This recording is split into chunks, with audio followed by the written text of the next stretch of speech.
You really thought you could just disappear on me? I already did.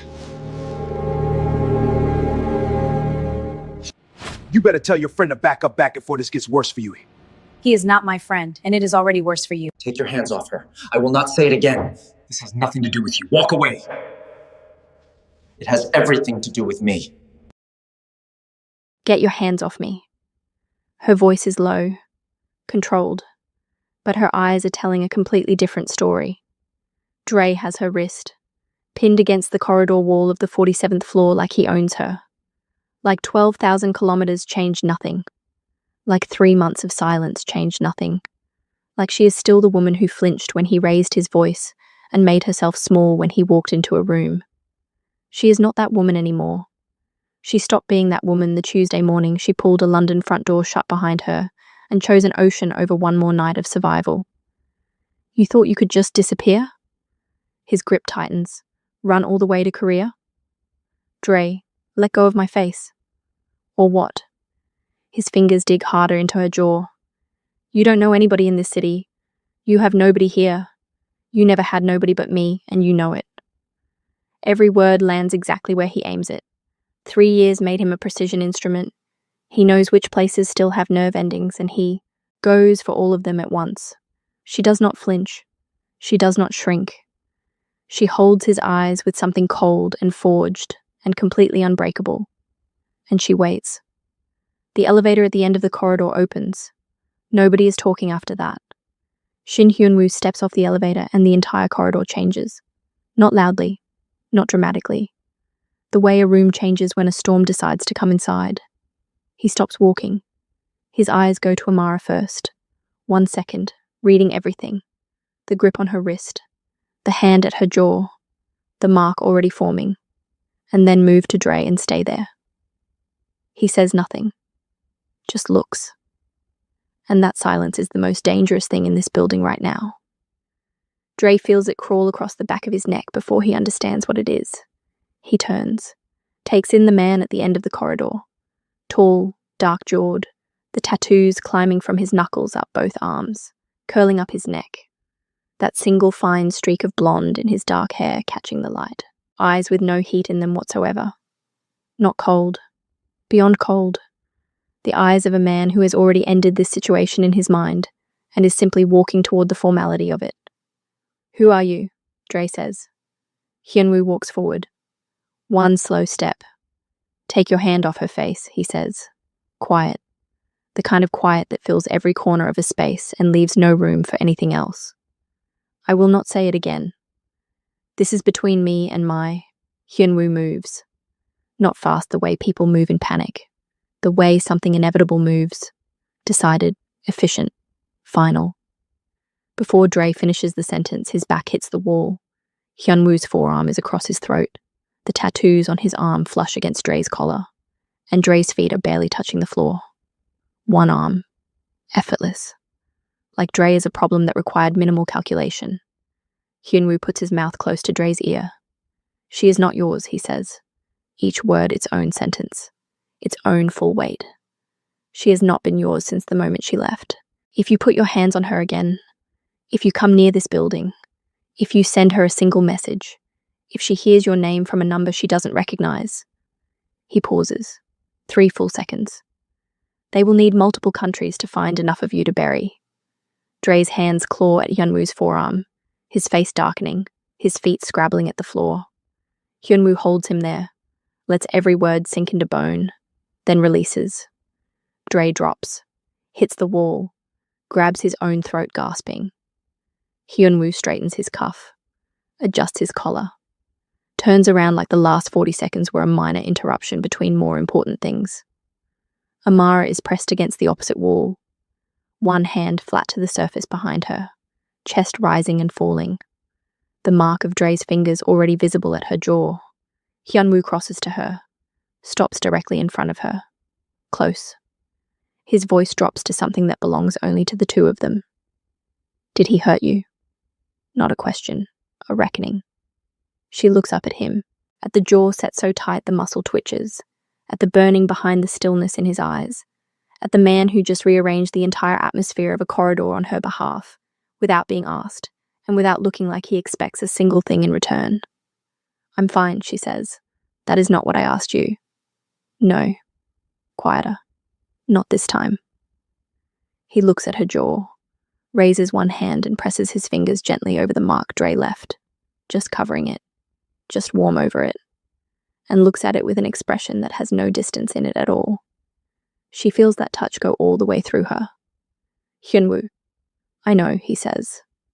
He looks back at Dre still collapsed against the wall, at the two security men materializing from the stairwell. "Get him out," he says, "and make sure he understands this is the only conversation we will ever have." He looks back at Amara. "Come," he says. She follows him. She will think about how easily she follows later. For now, she walks beside him into the elevator and stands in the mirrored silence of the descent and presses her hand flat against her own sternum and feels her heartbeat. She is not fine. She is something so much more complicated than fine. And the man standing beside her with the tattoos and the one fine streak of blonde and the forearm that just lifted a grown man off the floor on her behalf. He is the most complicated part of everything. Wherever you are watching this, drop your city in the comments. I want to see how far a story about a woman who took the wrong job in a city that was not hers and ended up being truly seen by a man who was never supposed to care can travel. And if this story found you at a moment when you needed to be reminded that being truly seen is possible, that it can find you when you least expect it, behind the desk of a dangerous man in a foreign city, on a morning when you were just trying to survive, then you already know you need to stay for what comes next. Subscribe, because this is only the beginning. 3 months before that corridor, Amara did not know Shin Hyunwoo existed. 3 months before that corridor, she was on the floor of a London flat at 2 a.m. 17 browser tabs open. A bruise at her cheekbone she had been covering with foundation for 4 days. Not crying. She was past crying. In the specific stillness of a woman who has made a decision and is moving through it before the weight of it can stop her. Dre was in the next room, asleep, unaware. She applied for 16 jobs in 3 hours, sent everyone into the dark of the internet without allowing herself to feel too much about any of them. The salary, the location. Send. Next. Shin Holdings called Saturday morning. Seoul, South Korea. The salary made her put her coffee down. The location made her press her hand over her mouth. She said yes before the recruiter finished the sentence. She flew out on a Tuesday. 1 suitcase. No note. She cleaned the flat perfectly. Old habit, deep grooved. And pulled the door shut behind her and stood in the corridor for 10 seconds, with her hand still on the handle. Then she let go. She crossed 12,000 kilometers on an 11-hour flight and watched Seoul approach on the seatback map and told herself to breathe. She arrived at night.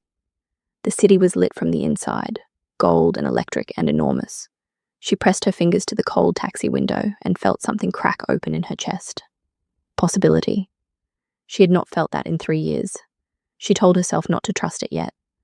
She looked at the lights anyway. The lobby of Shin Holdings smelled like money that had never needed to announce itself. Amara walked in on her first morning, and the space noticed her. She was the kind of woman that rooms registered, curved and warm and moving with the straight-backed, deliberate grace of someone who had decided a long time ago she would occupy her full dimensions regardless of who found them. Inconvenient, black blazer, natural hair pinned up, long sleeves covering everything else. She always wore long sleeves. Mr. Kwon from HR delivered 3 rules efficiently. The schedule was sacred. The calls were never missed. The corner office was by summons only. Rules she could execute in her sleep. She was not prepared for the man. 8:57. 3 minutes before she was told he arrived. The elevator opened, and Shin Hyunwoo walked onto the 47th floor, and every molecule in the space made a decision. Tall, dark-jawed, moving with the certainty of someone who has never once questioned his right to take up space. Collar open at the throat, the tattoos on his hands and arms climbing up to his neck.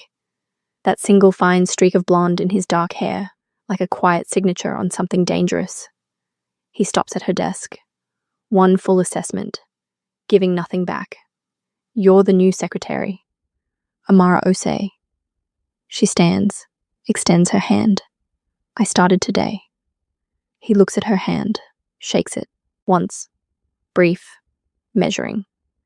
then reaches past her and picks up her own file from her desk and reads it like she is not standing right there. 93 words per minute. Conversational Korean. Previous employer called you efficient, invisible, and easy to manage. Something sharpens in her jaw. I'm efficient. The rest is someone else's interpretation of me. He looks up from the file. Slowly. His eyes find hers and hold there, and in that 3-second silence, something passes between them, a small charge, a recognition, something neither of them planned for, before he sets the file down. Don't be late, he says, and walks into his office. She sits, puts her pen down, picks it up. She has no name for what she is feeling, so she does not try to name it. She goes back to work. She learns him in pieces. Coffee without sugar at a precise temperature. Lunch at 2:15 like clockwork. Silence so complete while he works, you can hear the building breathe.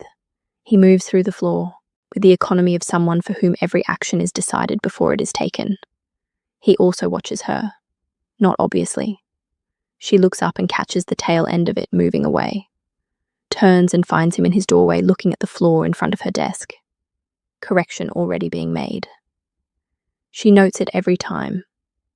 The men who come and go from the corner office are the next thing she notes. They move wrong for businessmen. Too still. Too alert. Eyes that map rooms the way you map rooms when rooms have previously contained threats. Director Bayek comes every Thursday and leaves heavier than he arrived. Numbers on documents she files that have no business being attached to import logistics. She understands what she is seeing. She shows up every morning and does her job and says nothing. And then day 11. She is reaching past him to replace a document in the cabinet behind his desk. He has not moved from his chair and she has miscalculated the space, and her hand brushes his shoulder and he looks up at exactly the moment she looks down and they are 6 inches apart, his eyes on hers, the tattoos at his collar up close, something in his expression that he puts away before she can fully read it. Sorry, she says. Don't be, he says. She walks back to her desk with her pulse doing something she cannot account for. He goes back to his document. Neither of them mentions it. What neither of them says about it sits in the executive floor for the rest of the day, like a door that has been opened 1 inch and not closed. The first real crack appears on a Friday night when the floor is empty, and the city outside has gone dark and gold. She is working late on the Macau files. Documents she has slowly come to understand are not entirely about what they claim to be about. When she hears it from behind the closed corner office door. A short, controlled sound. The kind a body makes absorbing impact when the person has decided not to give the impact. The satisfaction of a reaction. Then silence. Then footsteps. The door opens. Hyunwoo steps out. Jacket off. Sleeves pushed entirely up. The full landscape of the tattoos from knuckles to shoulder visible in the low evening light. A cut at the corner of his lip. He stops when he sees her. He looks at her for a moment, then walks to the bar cart, pours 2 glasses, sets one on her desk without asking or explaining, takes his own to the window. She looks at the glass, picks it up, stands, walks to the window and stands beside him. Soul burns below, gold and silver and sprawling and indifferent, their shoulders almost touching. Does it happen often? She asks, nodding at his lip. Occasionally. That's not a real answer. No, he agrees. It isn't. She looks at his profile, the streak of blonde in his dark hair, the ink at the top of his neck above the open collar. I don't like going home to an empty apartment, she says, too honest. She feels it the moment it leaves her mouth. He turns his head and looks at her. Really looks. Up close in the low light, reading her face with the focused attention he gives to everything that matters. Neither do I, he says quietly. She holds his gaze. He holds hers. And then slowly, giving her every second of the decision, he raises one hand and tucks a loose curl behind her ear, his fingers barely grazing her jaw. Just that. Just once. She stops breathing. His hand drops. He looks back at the city. Finish your report, he says softly. She goes back to her desk, sits down, presses both hands flat on the surface, stares at her screen. Her hands are shaking, just slightly. She finishes the report. They say goodnight, without looking at each other directly. She rides the elevator down 47 floors with one hand pressed to her mouth. She gets home to find food outside her apartment door. Hot soup, fruit, banana milk, painkillers lined up in a row. No note, no name, nothing. She stands in the corridor and stares at it. Then she brings it inside, eats everything, lies in the dark with her hands on her stomach, and stares at the ceiling. She presses her fingers to her jaw where he touched her, and then her phone lights up. Unknown number. A message. 3 words. Sleep well. She stares at the screen for a long time. Then she puts the phone face down and presses both hands over her face and lies in the soul dark, telling herself this is manageable, that she has this under control, that she is a professional in a foreign city who has enough complications without adding this one. She believes none of it, not one word. 3 days later, Dre finds her number. The messages start at 11 at night and do not stop until 4 in the morning. 17 of them, each one a precision strike on a specific place. She reads all of them. She always reads all of them. The same compulsion as pressing a bruise. She arrives at work the next morning looking immaculate and feeling hollowed to the center. The boardroom goes soft at the edges in the second hour.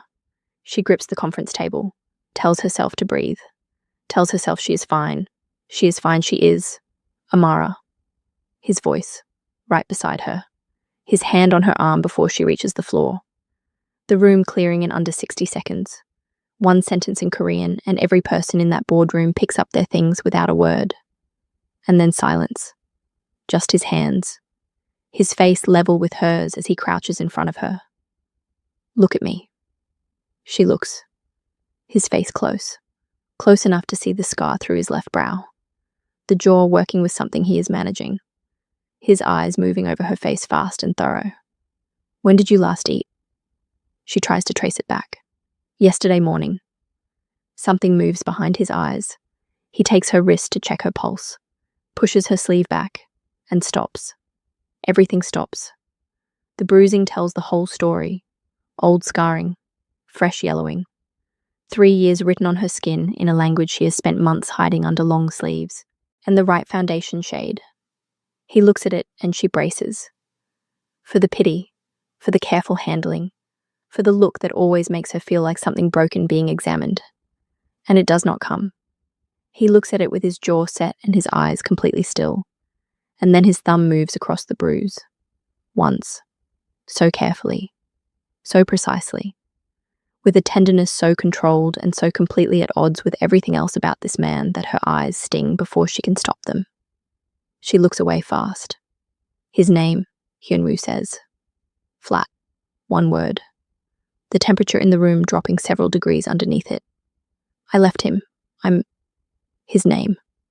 It doesn't. He looks up at her. And the thing in his face, beneath all the control and the management, burning quiet and absolute, is not just anger. It is something older. Something that has already decided something and is not reversing course. It matters to me, he says. The silence sits between them like a third person in the room. She looks at him. This complicated, dangerous man crouched on the floor of his own boardroom with her bruised wrist in his hands, and his eyes saying everything his mouth is not. Dre, she says quietly. He nods. Once. Stands. Makes 1 call in Korean, 2 sentences, 30 seconds, a voice so low and level it is more threatening than any shouting has ever been, and comes back with water and crackers and sits across from her and opens his laptop and works while she eats. Not hovering, not watching, just present, steady, giving her his silent company like it is the most natural thing in the world. She eats. She steadies. That night, Dre's messages stop. Every single one.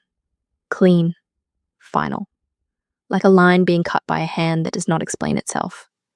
She lies in the dark and stares at the ceiling and does not ask how. She already knows how. And she understands now, completely, without being able to talk herself out of it, that she is in something she did not plan for. Something that does not fit neatly into the story she has been telling herself about this job and this city and this man. She stares at the ceiling. Her phone lights up. A message. Just one line. Eat breakfast tomorrow. H. She stares at it. She puts the phone down. She does not sleep for a very long time.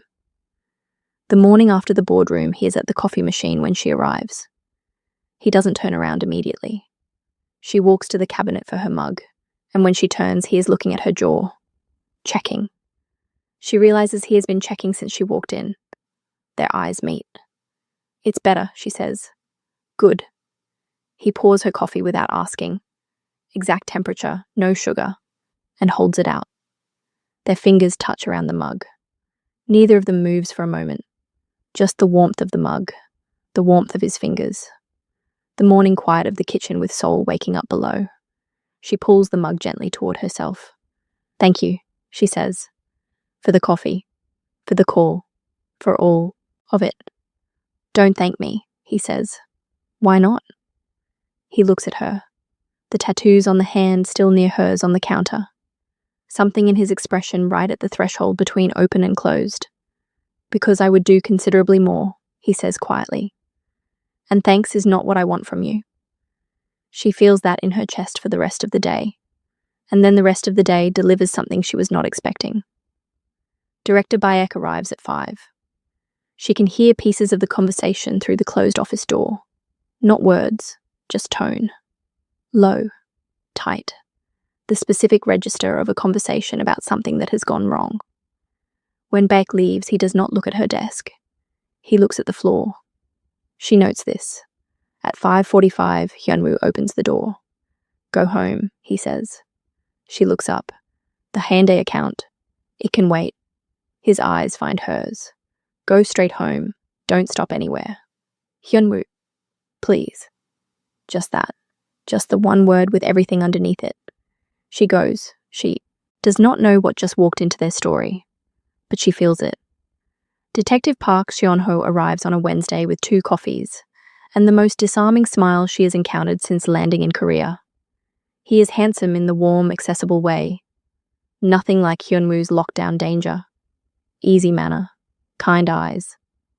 He introduces himself clearly, sits across from her in the small meeting room, and asks about Dre with the careful precision of a man who has already read the file and is giving her the courtesy of telling it herself. She answers honestly. She stopped performing fine for strangers a long time ago. It costs too much energy she needs for other things. He comes back Thursday. He comes back Friday. Each time the coffee is exactly how she takes it, because he noted it on the first visit and remembered, and that is the kind of detail that tells you something real about a person.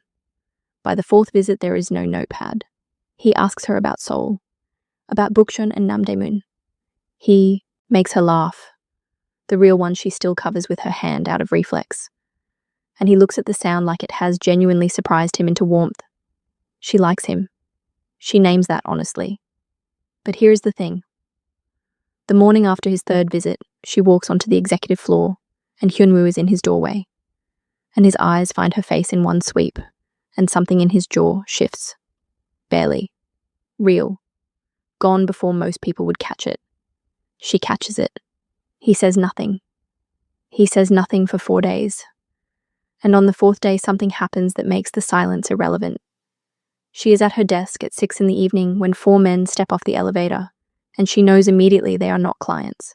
They move wrong for clients. They move the way men move when they have come to make a point with their bodies. The one in front looks past her desk to the corner office and says something in Korean that she catches enough of to understand is not a request. She picks up the phone. She does not finish dialing. Hyunwoo's office door opens. He steps out and takes in the 4 men in one sweep, and something in his expression closes down into a flatness that is more alarming than any display of anger would be. My office, he says, in Korean. Level. The lead man says something back, points at Amara, says her name like it is leverage. Everything in the corridor goes very still. Hyunwoo looks at the man's extended finger pointing at Amara for exactly 2 seconds. Then he crosses the floor. What happens next is not loud. It is not theatrical. It is the most efficient and complete dismantling of 4 large men she has ever witnessed in her life. Hyunwoo moves through them like they are a problem he has already solved. The first man's arm wrenched behind him before he can reach whatever is under his jacket. The second man's face meeting the wall with a sound that makes the third man hesitate, and that hesitation costs him everything. The fourth man backing up with both hands, raised before Hyunwoo even turns to look at him. 30 seconds. 4 men. The tattoos on his forearms catching the light, the streak of blonde in his dark hair, the absolute economy of every single movement. He straightens up, looks at the 4 men arranged against the wall like a decision that has been made. Tell your boss, he says quietly, that the next message he sends, I deliver the response personally. He turns around. His eyes find Amara at her desk. She has not moved, hands flat on the surface, looking at him. He walks back to his office, pauses in the doorway. Are you all right? He says, without turning around. Yes, she says. He nods once, goes inside. She sits at her desk for a full minute after the security team has cleared the corridor and the floor has gone back to its perfect, expensive quiet. There is a story she has been telling herself about this job, about this man, about how she's going to stay professional and keep her distance and move through this contract and leave Seoul in 6 months with her heart still intact. That story just died on the 47th floor. She stares at the corner office door. She starts a new story. The Friday evening with the whiskey happens, and the new story gets its first chapter. She is alone on the floor working late when Hyunwoo comes out of the corner office, with a cut at his lip, and the tattoos on both arms fully visible, and 2 glasses of amber whiskey. And he stands at the window, and she stands beside him, and neither of them speaks for a full minute. Seoul burns below them. Someone tried to access the Busan account tonight, he says. Not to her, to the city. Like he is reporting it to something larger than both of them. The 4 men yesterday, she says. Connected, yes. She looks at his profile, at the cut, at the streak of blonde. Is it going to stop? He looks at her then, directly. It is going to get worse before it stops. She holds his gaze. Are you telling me to leave? No, he says, immediately, without hesitation. Like the word came from somewhere below thought. She looks at the city. He looks at her, knowing that whatever is coming, the danger he just named, the thing getting worse before it stops. She is not going anywhere.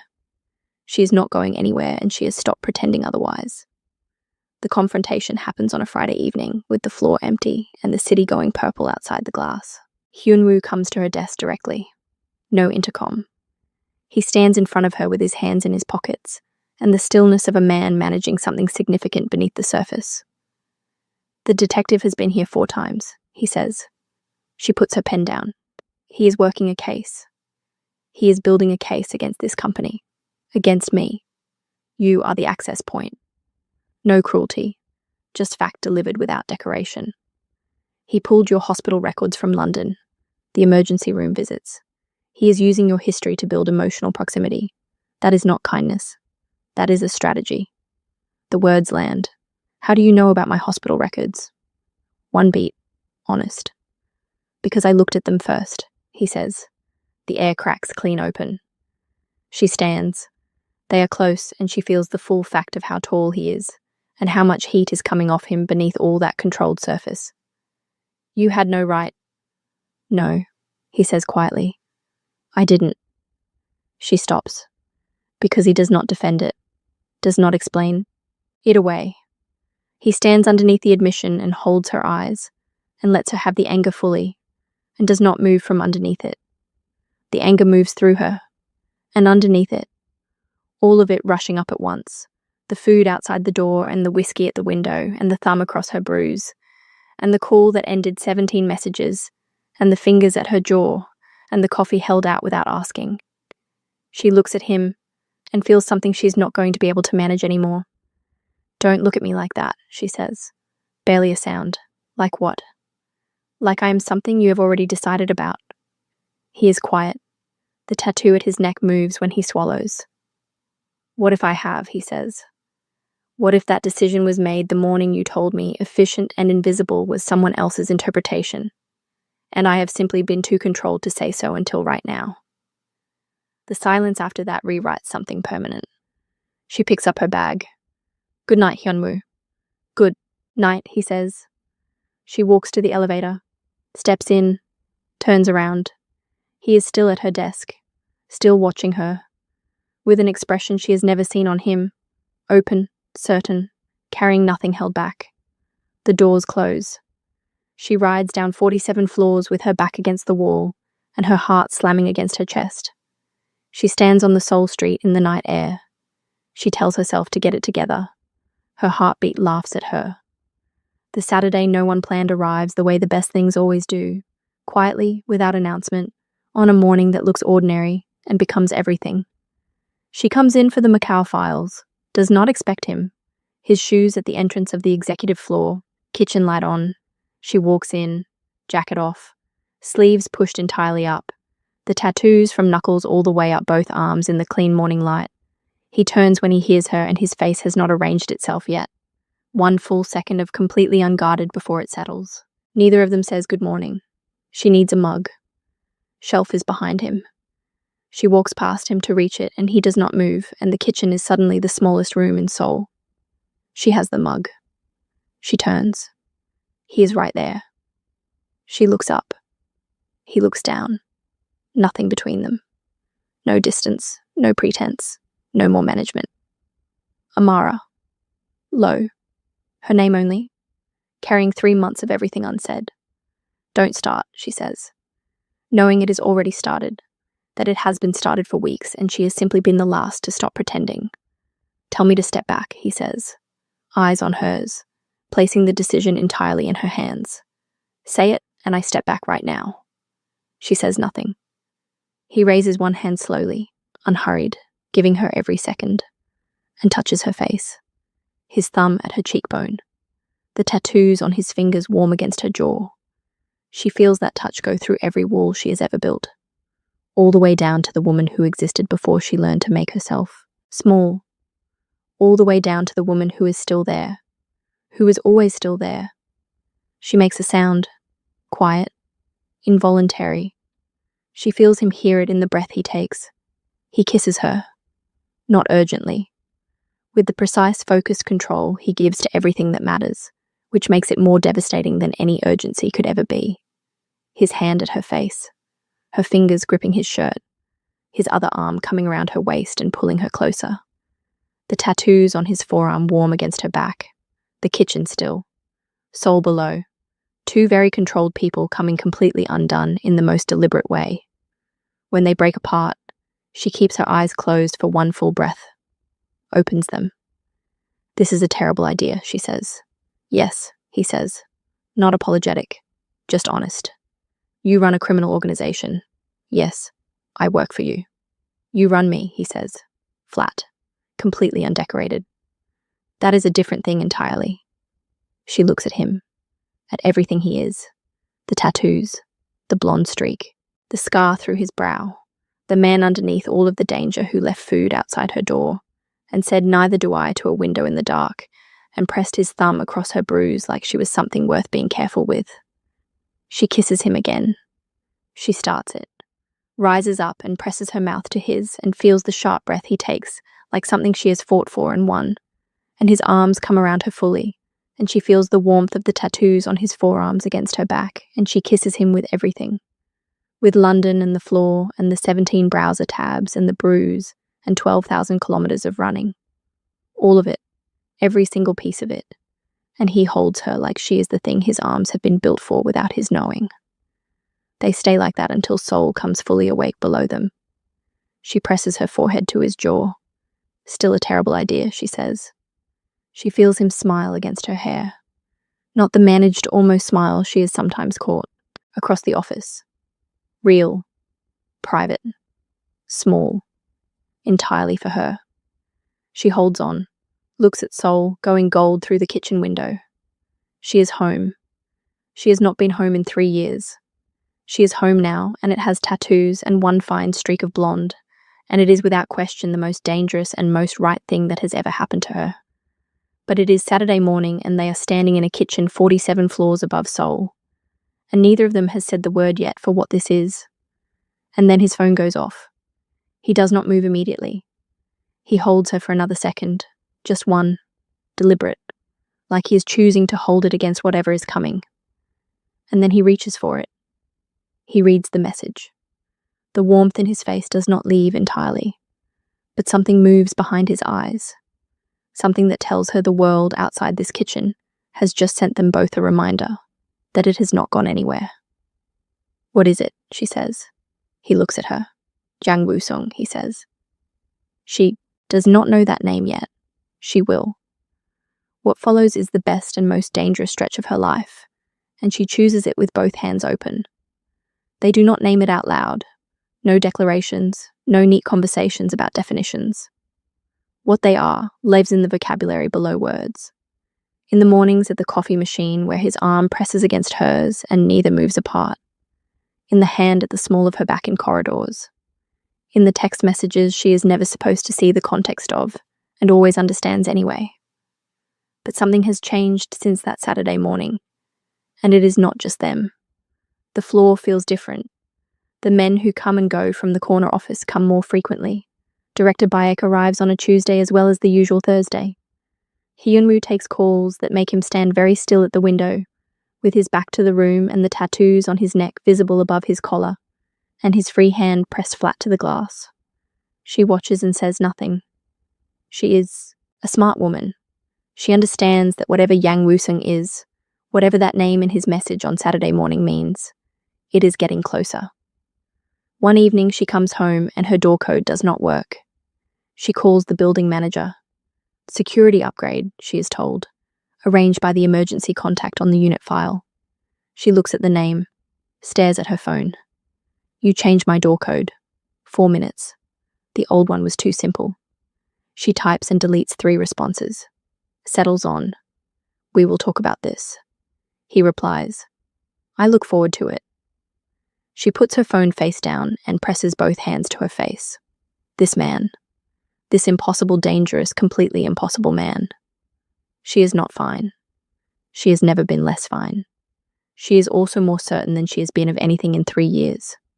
And somewhere outside this apartment, in the city below, and the network of things she does not fully see, something with the name Yang Wusung is moving toward all of this. She does not know how close it already is. She's about to find out. 3 days after the corridor. 3 days after Dre's hand at her jaw and Hyunwoo's forearm lifting him off the floor, and the two of them standing in the afternoon light holding hands like it was the simplest thing in the world. It has been good. Really good. Mornings at the coffee machine where his arm presses against hers and neither moves apart. His hand at the small of her back in corridors. Brief, automatic, warm. Evenings where the floor empties and they stay and Seoul goes dark below the windows.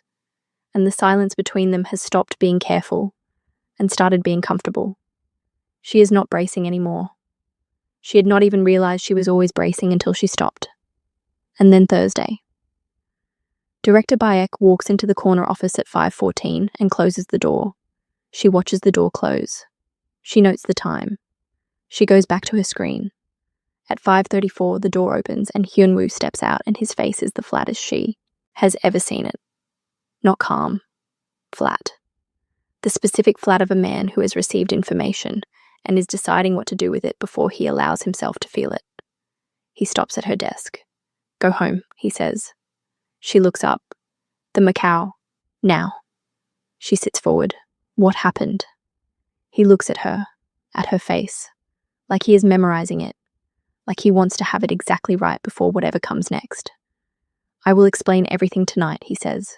"Go home. Lock the door. Don't open it for anyone until I call. There are men outside your building right now. You will not see them, but they are there." Her stomach drops. "Hyunwoo, please. One word. Everything underneath it. Please go." She goes. She rides down 47 floors with her bag in her lap and her hands pressed together and her mind cycling through every scenario. She gets home. Locks the door. Sits on the bed with her phone on the pillow beside her. She waits. 40 minutes pass. Her phone lights up. Not a call. A message from a number she does not recognize. "We know where you live. Tell him to stand down." She stares at the screen. Then she calls Hyunwoo. He picks up before the second ring. Are you home? Someone just messaged me, she says. Unknown number. They said they know where I live. They said tell him to stand down. A silence. The specific silence of a man processing something at speed. Screenshot it and lock your phone, he says. I'm handling it. Hyunwoo. Amara. His voice drops. Steady. Deliberate. I have people outside your building. You are safe. I need you to trust me right now. She looks at the message on her screen. I trust you, she says. Good. A breath. I'll call you in an hour. He calls in 40 minutes. Dre is not in London, he says. She goes completely still. He is in Seoul. He has been here for 2 weeks. The measured space of a man choosing what to say and in what order. He is not here alone. A man named Jung Woo-sung brought him. Jung runs the Chongpa operation on the south side of the river. We have been in conflict with Cheongpa for 8 months. His voice stays level. Dre was recruited 4 weeks ago, brought here specifically because of his connection to you, because of what they believe that connection would give them access to. She processes this. They used him, she says. Yes. Though I would not spend too much feeling on that. He came willingly. The cold clarity of a truth that is not surprising and still lands hard. What do they want, she says. Leverage. They want something I have. They believe you are the way to get it. A pause. I am not going to let that happen. Am I safe? 1 beat. Exactly 1 beat too long. You are safe, he says. Trust me. She thinks about every single thing this man has done without being asked. The food, the call, the door code, the forearm across Dre's throat. I trust you, she says. The silence on the line carries something warm and something pained simultaneously. Go to sleep, he says. Softly. Hyunwoo. Yes. Be careful. A long pause. Go to sleep, Amara, he says. In the voice. The specific low frequency he uses when he is managing something he will not name out loud. She lies in the dark for a long time after the call ends. Thinking about a man who says go to sleep in a voice that sounds like a hand pressed gently against something it cannot afford to lose. She does not sleep well, but she sleeps. Detective Park Se-on-ho is outside her building at 7:15 the next morning. No coffee, no smile. Leaning against the wall with his hands in his jacket pockets, and when she comes through the door, he straightens and looks at her with an expression that is entirely not professional. I need to talk to you, he says, not about the case. She looks at him, at the genuine trouble in his face. Okay, she says. They walk toward the river. Cold morning. Han River grey and wide beside them, their breath making small clouds. Dre is being used, Se-on-ho says. You already know that. I know. What you don't know is that Jang Woo-sung's plan is not just leverage. He keeps his eyes forward. He wants to dismantle Shin Holdings completely. And the move he is planning, he is going to use you as bait. Draw Hyunwoo out into the open, away from the building, away from his people. He pauses. Dre is going to call you, going to make it sound like he just wants to talk. One last conversation. And when you go, I'm not going, she says. Amara. He stops walking. She stops. He turns and faces her directly. I need you to hear me. What Hyunwoo runs, what moves through those floors, I have 2 years of it documented, and I can see what you feel. I am not blind. Something moves across his face that costs him real effort to show. But this is going to get violent. Very violent. And I cannot watch you get caught in the middle of it. She holds his gaze steadily. Are you warning me as a detective, she says, or as something else? He looks at her for a long moment. Both, he says. Honest. Completely clean. The river moves beside them. She looks at him. At this man who came here at 7:15 in the cold because he could not. At what it cost him to stand here saying all of this. Se-on-ho, she says. I know, he says quietly. Before she finishes. He already knows. She can see it in his face. Thank you, she says. For telling me. He nods. If it goes wrong, he says. If you need somewhere safe, you call me. She puts her hand briefly on his arm. He looks at her hand. She takes it back. She turns and walks back toward the tower, and she does not look back because they both already understand what this is, and looking back will not change any of it. She tells Hyunwoo everything the moment she steps off the elevator. He listens without interrupting, sitting at his desk with his hands flat on the surface and his eyes locked on her face. When she finishes, he is quiet for exactly 4 seconds. Then he stands, walks around the desk, stops in front of her close enough that she has to look up, and the tattoos at his collar are right there, and the streak of blonde is catching the morning light, and he looks at her with something in his face she has not seen before. Fear. Not loud fear. Quiet fear. Contained. The specific fear of a man who has not allowed himself to care about something in a very long time, and has made the irreversible mistake of caring completely, and cannot undo it, and would not undo it, and is standing here terrified of exactly that. You are not going to that meet, he says. I know. You are not going anywhere near Dre or Young or anyone connected to either of them. I know that too. Amara. Hyunwoo. She steps forward and puts her hand flat on his chest, feels his heartbeat under her palm. Fast. Already fast just from this conversation. I know. I am not going anywhere. He looks at her hand on his chest, covers it with his own. The tattoos on his fingers warm over hers. He pulls her in and holds her, and she feels his chin at the top of her head and his heartbeat against her ear, and she understands that this fast heartbeat he cannot manage is the truest thing this man has ever given her, more than any of the other things. This, the heartbeat that runs away from him when she is close. She holds on tight. Stay close to me, he says into her hair, for the next few days. Okay. And promise me something. She pulls back and looks up at him. What? His eyes close and serious and very near. Whatever happens, whatever you see or hear, whatever Sionho tells you. He pauses. Don't make a decision about any of it until it is over. Give me the chance to explain everything. She looks at him for a long moment. Okay, she says. He kisses her then. Not gently. Not with the controlled precision of the kitchen or the careful deliberation of any of the times before. Urgent. Close. Carrying everything he is not saying, every piece of the fear, and the care and the mind he has not put into words yet. And she kisses him back, the same way with everything she has, and his hands are in her hair, and hers are gripping his jacket, and Seoul is blazing outside the window, and she feels completely and absolutely alive. When they break apart, she presses her forehead to his. Whatever happens, she says quietly, I am not going anywhere. He looks at her. He says nothing. He does not have to. The call from Dre comes at 2 p.m. Unknown number. She already knows. She looks across at Hyunwoo's open office door. He is already watching her. She answers on speaker without being asked. Amara. Dre's voice. And underneath it something she has never heard there before. Not confidence. Not cruelty. Something shaky. Something that sounds almost like genuine fear. I need to talk to you. Just talk. 10 minutes. I know I don't deserve anything from you, but I'm asking. She keeps her voice level. Where? Cafe on Itaewon Row.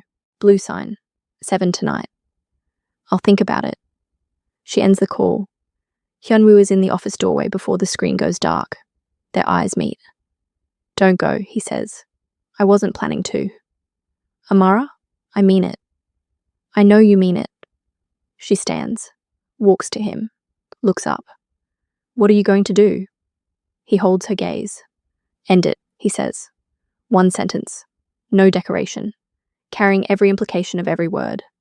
She reaches up, puts her palm against his jaw, his cheek. Feels him lean into it. Barely, just slightly, just enough. Call me, she says. Whatever happens tonight, you call me first. He turns his face and presses his mouth to her palm. Warm, deliberate, staying for one full breath. Go back to work, he says softly against her hand. You first, she says. He looks at her for one more moment with the expression that has no management in it whatsoever. Then he goes back into his office. She goes back to her desk. She stares at her screen and types nothing for 4 full minutes, At 6 o'clock, Hyunwoo leaves with Director Bayek and 4 of his men. He stops at her desk on the way out, looks at her, does not say anything for a moment. Then he leans down and presses his mouth to her temple. Warm, deliberate, staying for one full breath like he is making sure he has it exactly right. He straightens up. Lock up when you leave, he says. Be careful, she says. He walks to the elevator. She watches him go. She sits at her desk for exactly 40 minutes after the floor empties. She lasts 40 minutes.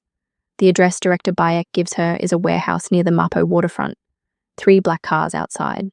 2 of Hyunwoo's security men at the entrance who see her coming and look at each other with the expression of men who were given an instruction and are now understanding it was never a realistic one.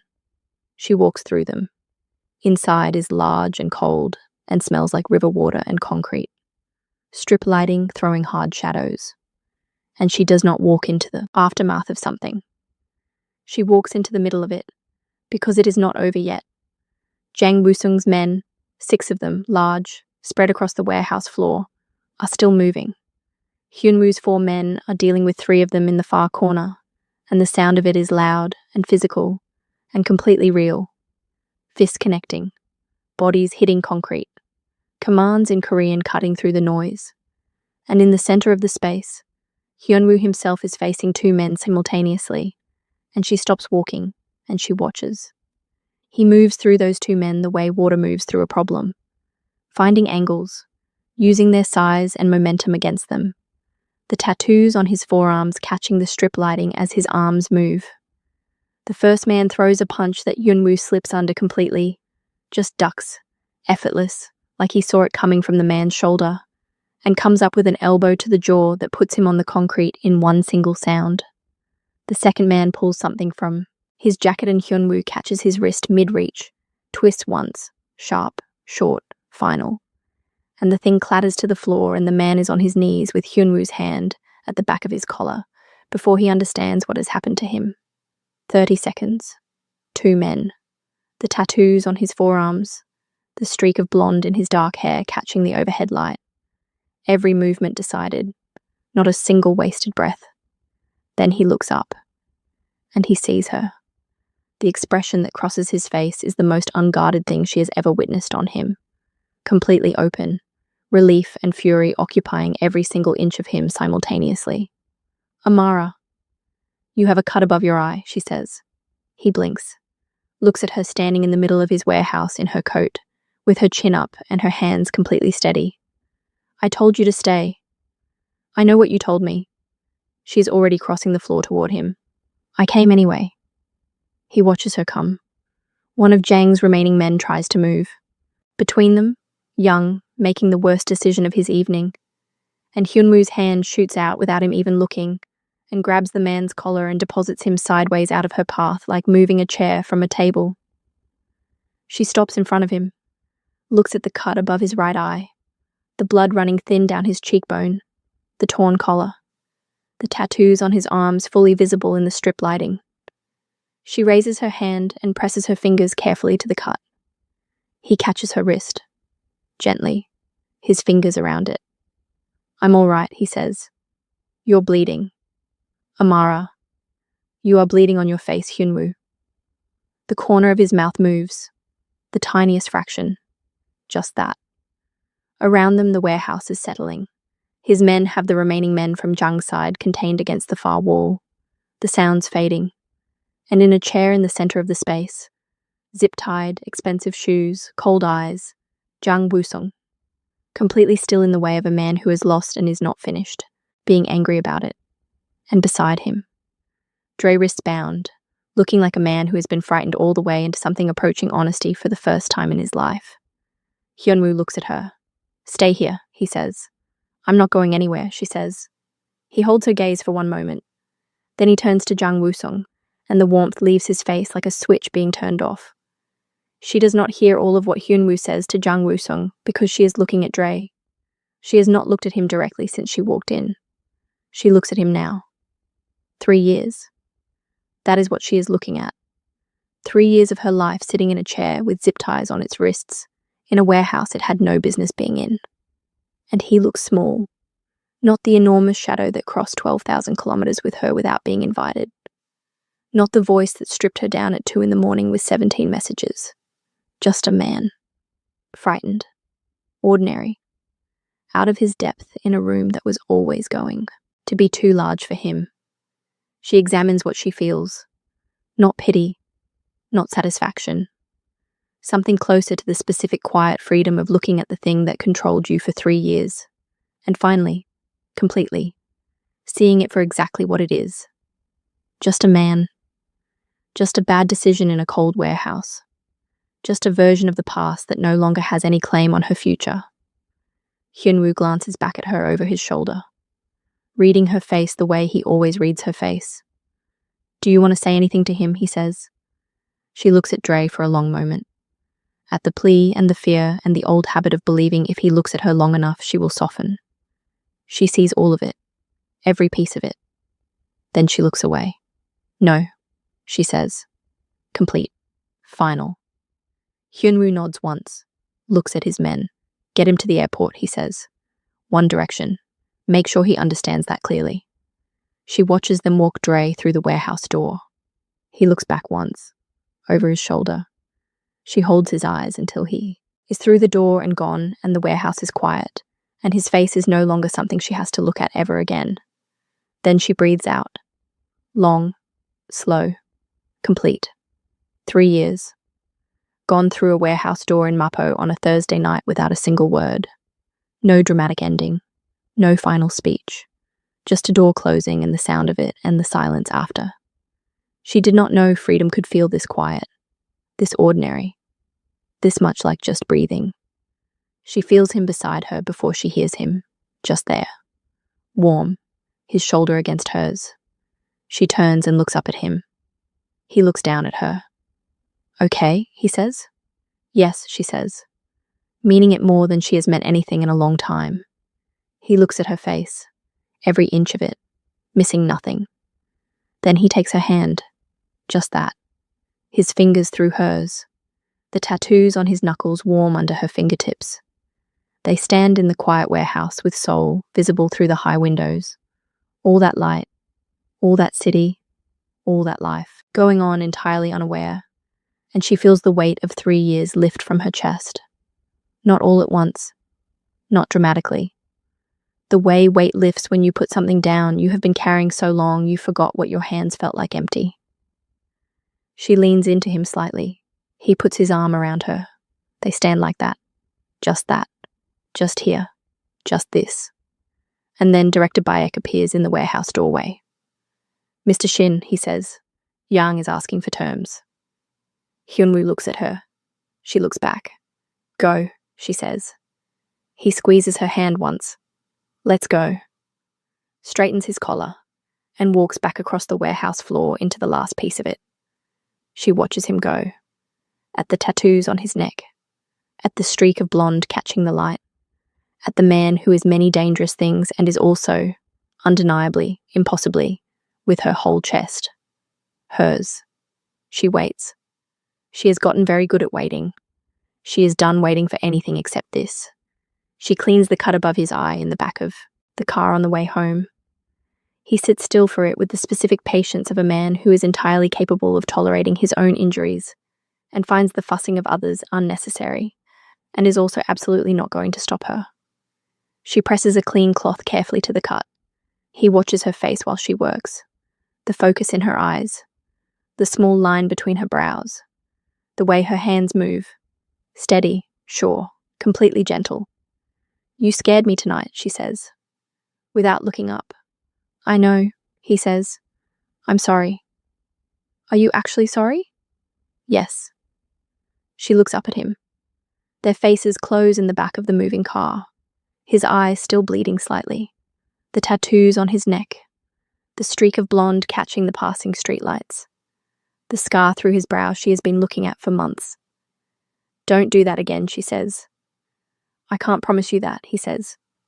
Honestly, without softening it. She holds his gaze. Then promise me you call me first. Whatever happens. Every single time. He looks at her for a long moment. I promise, he says. She goes back to the cut. He keeps watching her face. After a moment, he raises his hand and tucks a loose curl behind her ear, the way he did that first night at the window with the whiskey and the city. His fingers at her jaw. Warm. She pauses. I know what you're doing, she says. Do you? You're distracting me. Is it working? She looks up. He is closer than she realized. The cloth in her hand and the cut above his eye, and the car moving through Seoul and everything they have survived to arrive at this exact moment. She kisses him, carefully first, his cheek, the corner of his jaw, then his mouth. He makes a sound low in his throat that she feels against her lips, and his hand comes to her face, and the cloth falls somewhere on the seat, and she is kissing this man in the back of a moving car, with the lights of Seoul streaming past the windows, and she does not care about a single complication. Not one, not tonight. She has earned this. She takes it. His arms come around her and she feels the tattoos on his forearms warm against her back, and she presses closer and he holds her tighter, and the city keeps going outside completely indifferent. And she kisses him like a woman who crossed 12,000 kilometers and went through everything to arrive at this exact back seat with this exact man. When they finally break apart, she presses her forehead to his, both of them breathing. I was terrified tonight, she says. Just for him. I know, he says, just as quietly. So was I. She pulls back, looks at him. Of Yang, she says. He looks at her directly. Of losing you, he says. The car moves through Seoul. She stares at him, at the honesty in his face. No management, no distance. Just this man saying the true thing without decoration or defense. She kisses him again. Softer this time. Slower. Her hand against his jaw, covering the cut gently. His hand in her hair. Two people choosing each other again in the dark of a moving car. And again. And again. As many times as it takes. 2 days later. She comes into work and the corner office door is open. She stops at the entrance of the executive floor and looks at it. It has never been open like this. Not fully. That door has always been closed. Summons only, the precise symbol of the distance this man kept between himself and everything. Standing wide open now with the Seoul skyline visible through the window behind his desk. She walks to her own desk, sits down, looks at the open door, looks at him inside, at his desk, working, the tattoos visible at his collar and his hands, and feels something warm settle into her chest with a soft finality that has no name but does not need one. He looks up, finds her looking, holds her gaze for one moment, goes back to work. She goes back to her screen. She is smiling. She cannot stop smiling. She decides not to try. But 3 hours later her phone buzzes. Unknown number, different from the last one. He cannot protect you from what is coming next. Ask him about the Busan ledger. She stares at the message. She stands up, walks directly to the open office door, holds her phone out to him. He reads it, sets the phone down on his desk, his face going to the flat place. Sit down, he says. Hyunwoo, sit down, Amara, please. She sits in the chair across from his desk. He looks at her for a long moment. Young has a second group, he says. I found out last night. I was going to tell you this evening. Tell me now, she says. He looks at her. And he does. All of it. The Busan ledger. What it contains. Who wants it. What they are willing to do to get it. He tells her in the flat, even voice he uses for things that require complete honesty. And no performance. And she listens and she does not look away from his face once. When he finishes, there is silence. Are you going to tell me to go home, she says. No, he says. Are you going to tell me to leave Seoul? No, he says, immediately. Then what are you telling me? He looks at her across the desk. I am telling you, he says carefully, because you deserve to know everything. Not pieces. Not the version that keeps you comfortable. Everything. A pause. And because whatever comes next, I am not asking you to be in it uninformed. She looks at him for a long moment, at this man who tells her the hard true thing when he could easily choose not to, who opens his office door and opens his mouth and opens the thing he has kept locked for a very long time, Okay, she says. Okay, he says. I'm not going anywhere, she says. I told you that. I meant it. He looks at her. Something in his face moves, opens, entirely. He stands up from his desk, walks around it, stops in front of her chair. She stands. They are close, and the tattoos on his neck are right there, and the streak of blonde is catching the afternoon light. He takes her face in both hands, kisses her, not urgently, not carefully. Something between the two, honest and complete, and carrying every piece of what he just told her, and what she just said back, and the fact that she is still here, still standing, still his. She holds his jacket and kisses him back the same way. With all of it. 3 days later, Detective Park Seon-ho calls. Not to the office. To her cell. She steps out onto the small balcony off the break room and answers with the cold soul air on her face. There is going to be a second move, he says without greeting. Jang has 3 men.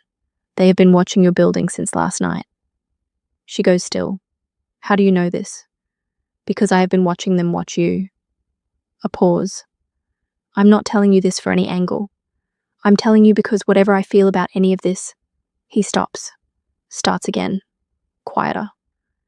Your safety is not something I am willing to leave to chance. She stands on the balcony with the wind off the river on her face. Tell him tonight, Seon-ho says. 3 men, dark blue, sedan, east side of your building since 11 last night. A breath.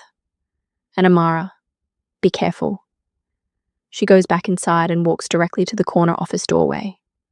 Hyun-woo looks up from his desk. She tells him everything in 60 seconds. He is on the phone before she finishes the last word.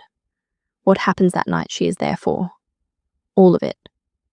She is in his car at the edge of the block. His condition, his terms, the single agreement under which he allowed her to be anywhere near any of it, when the 3 men from the dark blue sedan begin to move. They have been watching her building all day. Now they are moving toward it. 2 from the east, 1 covering the building entrance. She watches through the car window.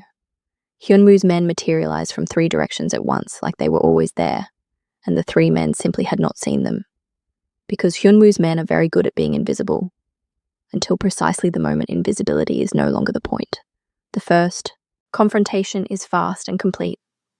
The man at the building entrance reaches for something at his jacket, and one of Hyun-woo's team is on him before the reach completes. A takedown so efficient and so total, it looks like choreography. Down, contained, done. The man does not get back up. The second man runs. He gets half a block. And then Hyun-woo comes around the corner and the man runs directly into him, and it is so precisely timed that she presses her hand to her mouth in the car, because she does not know whether to be terrified or in awe, and lands on both simultaneously. The man throws a punch. Hyun-woo steps to the left of it, just steps, like the punch was a slow, irrelevant question, and his hand closes on the man's jacket, and the man goes into the wall with a sound that ends the conversation immediately. Hyun-woo pins him there with one forearm, says something low, gets something back, lets him go. The man does not run again. The third man, the smart one, the one who has been watching all of this from 50 meters away and has correctly assessed the situation, turns and walks in the opposite direction at considerable speed. He gets exactly 1 block. Because Seon-ho is there. She sees it through the car window. The badge, the voice, the handcuffs. Professional, efficient. And then Seon-ho looks up from the man on the ground and across the street, and his eyes find the car she is sitting in. He knows she is there. He holds the gaze for a moment, long enough to say everything that does not need to be said out loud, and then he nods. Small, final. She presses her hand flat to the window. He looks back to his work. She watches him until she cannot see him anymore. Hyun-woo gets back in the car. She looks at him immediately. His hands, his face, his collar. Are you hurt? She says. No. Are you sure? Amara. He looks at her. She looks at him. And then she leans across the seat and kisses him. His jaw first. His cheek. His mouth. His hands come up and hold her face, and she feels his thumbs at her cheekbones, and she kisses him like a woman who has just watched the man she is in love with. And yes, she knows it now. She is naming it clearly. She is done filing it anywhere. walk through danger like it was nothing, and come back to this car. She is in love with him. She has been in love with him since the whiskey and the window and the neither do I that sounded like a door opening. She is not afraid of it. She is done being afraid of things that are true. He holds her face and kisses her back with everything, and the car is still and Soul is moving, and she smiles against his mouth. He feels it. What? He says quietly. Nothing, she says. He pulls back and looks at her, finding everything she's not saying and reading every word of it. Something in his expression opens entirely. Every degree of management dropped. Just him. Just the man underneath all of it looking at her like she is the one thing in his world that has never required a strategy. Amara, he says. I know, she says, before he can say whatever he was going to say. I know, me too. He looks at her. Me too, she says again, quietly, completely. He pulls her back in and holds her, and she feels his chin at the top of her head and his arms tied around her, and his heartbeat against her ear running away from him completely. And she closes her eyes and just lives in it. Soul moves around the car. Neither of them moves. He asks her to dinner 3 evenings later. Not in the scheduling tone. A question. An actual question with all the vulnerability of a man who does not ask for things and is asking. Like a date, she says. Like a date, he says. They go to a small restaurant in Insadong that knows him. The owner's face when they walk in telling her everything about how rare this is, how entirely unprecedented it is for this man to walk through this door with someone beside him. They sit by the window. He orders for both of them after, asking her first. They eat. They talk. Not about Cheongpa or Jang, about her Korean vocabulary book, his mother's recipe, the spring beginning to push through the cold. He is lighter here. The management turned all the way down. She watches him mid-sentence and thinks this is what he looks like when he is happy, and she wants to see it for a very long time. He catches her looking. What? He says. Nothing, she says. He refills her glass. She smiles at the table. He sees it, looks back at his food. The corner of his mouth moves, and then his phone buzzes on the table. He glances at it. His expression changes. Not dramatically. Not with alarm. Just the subtle shift of a man receiving information that requires immediate processing. What is it? She says. He looks at her, then turns the phone so she can see the screen. A photograph. The front of her building. Taken tonight. Time stamped 20 minutes ago. Sent from a number she does not recognize. Underneath it, one line of text. Enjoy. Dinner. The restaurant is warm around them. Soul is moving outside the window. 2 plates of food they have barely touched. She looks at the photograph. At the timestamp.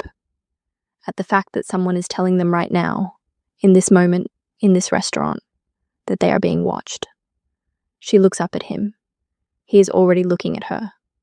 We need to go, he says. I know, she says. He signals for the bill without looking away from her face. She looks back at him steadily. This is the life. This is what comes with it. Not just the whiskey at the window and the food outside the door and the open office and the hand at the small of her back. This too. This photograph. This restaurant. This moment of warm food going cold because something outside has just reminded both of them that it has not gone anywhere. She picks up her bag.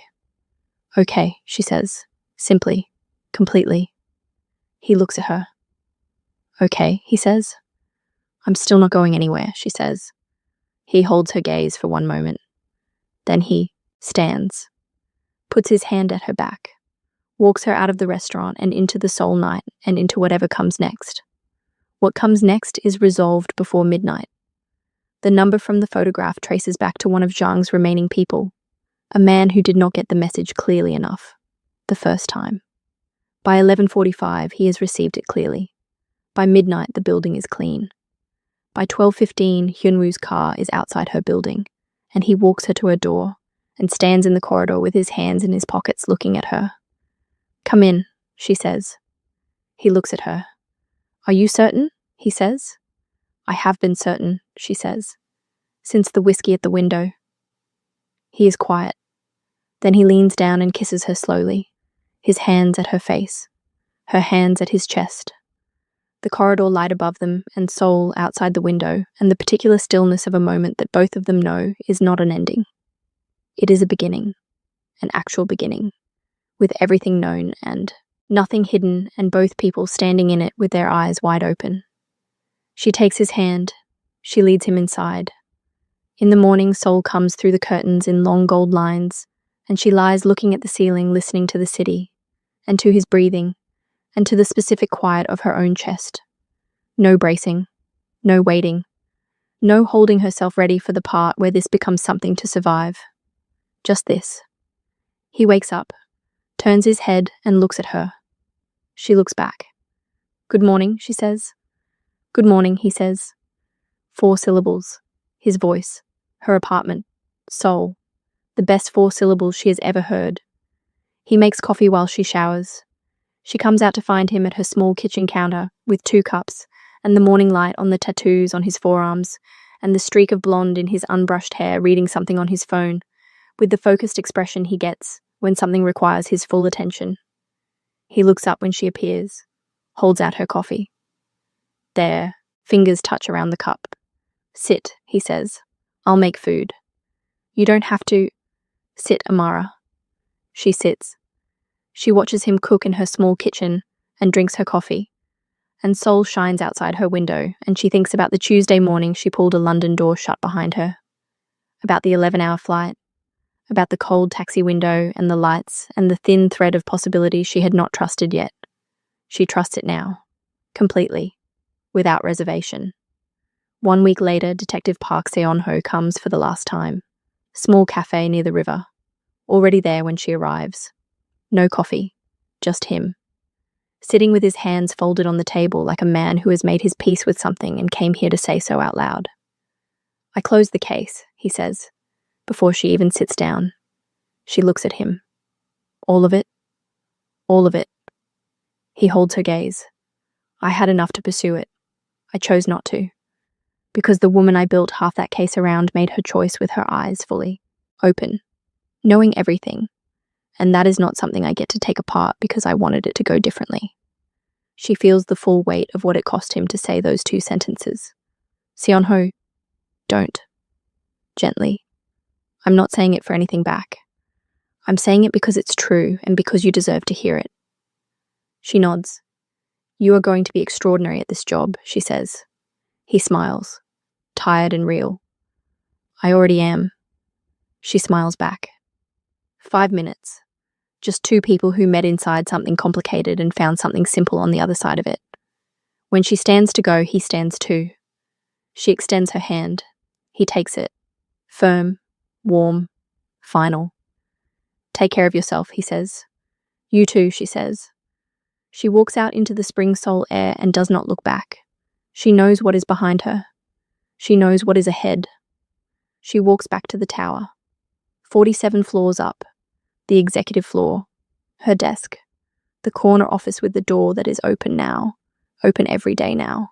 And the man inside it who left food outside her door and said, "Neither do I," in the dark, and pressed his thumb across her bruise like she was something worth being careful with, and kissed her in a kitchen on a Saturday morning, and held her in a warehouse and said, "I have been in love with you since day one," like it was the simplest true thing he had ever allowed himself to say out loud. She hangs up her coat, sits down, opens her laptop. "How was lunch?" His voice from the office, without looking up, already knowing she is there, already calibrated to her presence the way she is calibrated to his. "Good," she says. "I saw Seon-ho." He appears in the doorway. She looks at him. "He closed the case," she says. Hyun-woo is quiet for a moment. Then he crosses the floor to her desk, stops in front of her, reaches down and takes her hand, and she lets him pull her up, and she is standing close with his hand around hers, and the streak of blonde in his dark hair catching the light and the tattoos on his fingers warm against her skin.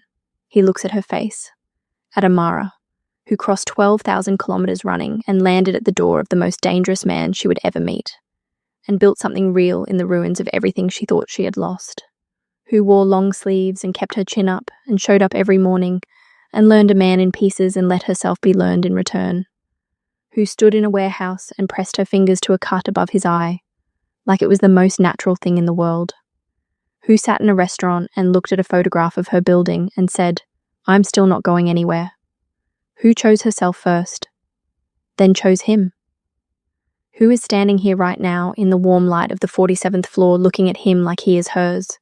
He is. He has been hers since the morning she told him efficient and invisible was someone else's interpretation. He cups her face in both hands, the tattoos on his fingers against her jaw, his eyes on hers completely open. He kisses her, slow, deep, thorough, like a man who has stopped managing the distance between himself and the things he wants, like a man who has decided that wanting something and standing in it fully is not weakness, that it is in fact the only kind of strength that matters. She kisses him back with everything she has. When they break apart, she rests her forehead against his. "Come home with me," he says. She looks up at him. "You should have asked me sooner," she says. "I know," he says.